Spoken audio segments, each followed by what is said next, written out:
Okay. नमस्ते, this side Bharti Kaushik और SBI लेकर आया है 9124 पोस्ट, वो भी अलग अलग डिपार्टमेंट वाइज। तो चलिए हम समझते हैं, क्योंकि अगर मैं आपको बताऊं कि ये जो फॉर्म की डेट है वो आप अपने 11 अगस्त से इसकी एप्लीकेशन फॉर्म स्टार्ट हो चुकी है और 31 तक आप इसको फिल कर पाएंगे। अब इसके अंदर हम एक बार स्टेट वाइज देख लेते हैं। देखिए, इन्होंने स्टेट वाइज भी कैटेगरी वाइज आपके फिजिकल डिसेबल्ड, SC ST और सारे जितने भी हमारी अलग अलग जो कैटेगरी बना रखी है उन सबके वाइज इन्होंने ना स्टेट के अंदर अलग अलग अपनी जो दो टोटल 9124 पोस्ट है उनको यहाँ पे इन्होंने डिसइंटीग्रेट किया हुआ है। चलिए अब हम इसके बारे में समझते हैं कि अगर आप ओबीसी कैटेगरी में आते हैं या फिर आप जनरल कैटेगरी में आते हैं तो एज रिलैक्सेशन का क्या है। जनरल कैटेगरी के लिए कोई ऐसी सुविधाएं नहीं है, ओबीसी के लिए 3 इयर्स की। क्योंकि अगर आप देखें तो यहाँ पे एज का जो एक कैटेगरी का जो एक क्राइटेरिया है वो आप 20 साल से छोटे नहीं हो सकते और 28 साल से बड़े नहीं, यानी 1/4/2026 तक के एज पर द 1 अप्रैल 2026 तक के लिए कैंडिडेट को बताया हुआ है कि जो आपका बर्थ है वो 2 अप्रैल 1998 और आपका 1/4/2026 से आगे नहीं होना चाहिए, उससे छोटा नहीं होना चाहिए और उससे आगे नहीं होना चाहिए। तो जनरल कैटेगरी के लिए तो as per the 28 years he है। ओबीसी के लिए आपके पास यहाँ पे 3 इयर्स का रिलैक्सेशन आ जाता है, SC ST 5 ईयर। यहाँ पे जो फिजिकल डिसेबल्ड है वो जनरल और आपकी EWS का 10 इयर्स, ओबीसी 13 इयर्स और आपका SC ST 15 इयर्स। और वहीं पे अगर आप एक्स सर्विसमैन है या डिसेबल्ड एक्स सर्विसमैन है तो आपके पास 3 साल का और डिसेबल्ड के बेसिस पे 8 ईयर का भी आपको, अगर आप SC ST से बिलोंग करते हैं तो अप टू 50 इयर्स तक आप एग्जाम दे पाएंगे। अगर टू डाइवोर्स या फिर जो भी वुमेन है उनको 7 इयर्स तक का क्या है, यानी अप टू 35 इयर्स तक का। और वो जनरल कैटेगरी और EWS है तब तो 35, 38 है ओबीसी, 40 यानी SC ST। यानी एक सिंपल भाषा में बताऊं तो अगर आपकी 30 टिल 35 अगर आप जनरल कैटेगरी से हैं तो, और वो भी कब, अगर विडो डाइवोर्स या फिर किसी भी तरीके से जुडिशरी सेपरेटेड है तब। एंड साथ में ही अगर आप ओबीसी से बिलोंग करती है तो टिल 38, वहीं आपकी 40 आपकी टिल SC ST के लिए है।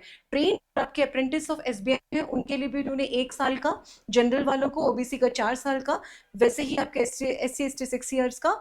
और फिर आपके फिजिकल डिसेबल्ड है उनका 11 इयर्स, फिजिकल डिसेबल्ड आपके ओबीसी में 14 इयर्स और फिजिकल डिसेबल्ड आपके SC ST का आपका दिया हुआ है टोटल 16 इयर्स। ठीक है, अब मैं आपको बताती हूँ इस एग्जाम के बारे में, जहां पर हमें क्या करना होगा। देखो हमने ना ये आपका डायरेक्ट आपका क्या है, ये पूरा का पूरा मैंने नोटिफिकेशन डाउनलोड किया है जो कि मैं आपको समझा रही हूँ।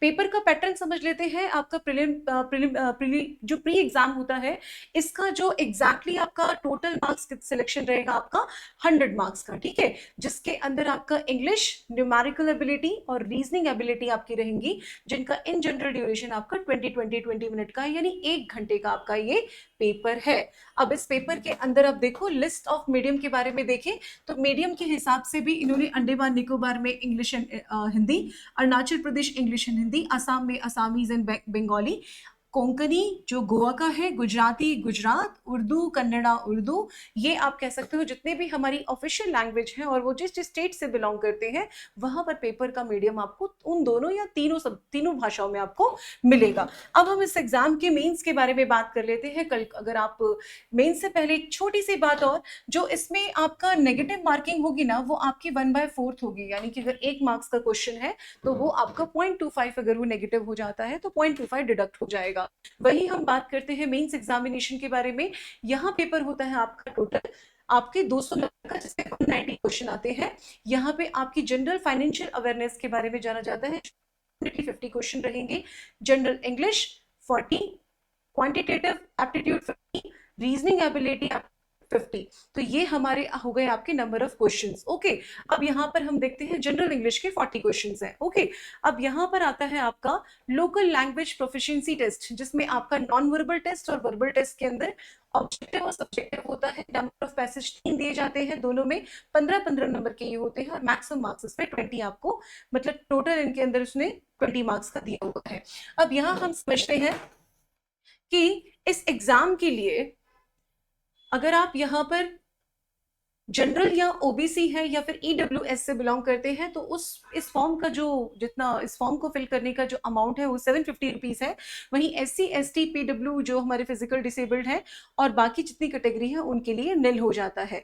ठीक है, अगर आपको इसकी जो भी जानकारी चाहिए तो आप http://cgrs.ibps.in पे जाकर या फिर आपके sbibank.in web.web/career/करंट ओपनिंग में जाके आप इस रिक्रूटमेंट के बारे में जानकारी ले सकते हैं। देखिए, इस एग्जाम के बारे में अगर देखा जाए तो 9124 अगर मैं बताऊं तो ये एक बहुत ही बड़ा नंबर हो जाता है, राइट।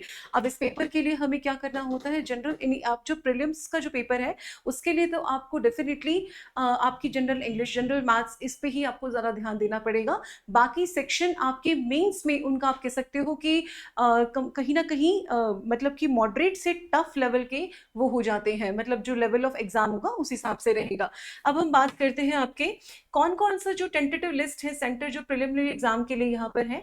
तो ऑलमोस्ट यहाँ पे ना you can just get into the notification directly, जो कि मैं इसका जो लिंक है वो हम अपने टेलीग्राम चैनल पे भी शेयर कर देंगे और साथ में ही आपको वो लिंक टेलीग्राम का भी दे दिया जाएगा, तो आप डायरेक्टली वहां से भी डाउनलोड कर सकते हैं। Okay, so this is all about SBI recruitment. 9124 post आई है, 11th ऑफ अगस्त से स्टार्ट हो चुका है और 31st अगस्त को लास्ट डेट रहेगी। So I hope this video is enough informative for you. I will see you to the next session. Jai Hind.